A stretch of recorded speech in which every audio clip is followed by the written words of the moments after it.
হুট করে চলে গেলাম কাচ্ছি। কালকে দুপুরবেলায় প্ল্যান হয়েছিল আজকে কাচ্চি খাবো, কারণ কালকে দুপুরবেলায় খাইছিলাম নাজমা হোটেলে খাওয়া দাওয়া করেই প্ল্যান করছিলাম আজকে দুপুরে আমরা কাচ্চি খাবো। তা শুভ আমাকে ফোন দিলো, শিশির ফোন দিলো, দিয়ে বললো তাড়াতাড়ি আয় কাচ্চি খাইতে যাবো, কাচ্চি ভাইয়ের কাচ্চি খাইতে যাবো। চলে গেছিলাম 4-5 বন্ধু মিলে, এক বড় ভাই ছিল সাথে, যে কাছে কি অর্ডার দেবে, স্পেশাল যেটা ছিল সেটাই অর্ডার দিল বন্ধু শুভ। সবাই মিলে একসাথে অর্ডার দিয়ে খাচ্ছিলাম। বাট যখন ভিডিও করছিল, শিশির পছন্দ করে না খাওয়ার সময় ছবি তোলা বা ভিডিও করা। ও আমার দিকে তাকাইছিল ভিডিও করছিলাম বলে। জাস্ট আজকে মুরগির মাংসটা মানে রোস্টটা অসাধারণ ছিল, সাথে বড় বড় আমাকে পিস দিছিল, খুবই ভালো লাগছিল খাইতে।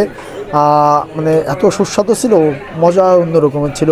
বুরহানি নিলাম, সাথে বাদামি শরবত নিলাম, কিন্তু আমার কাছে বুরহানিটা অতটা ভালো লাগেনি, বাদামি শরবতটাই বেস্ট।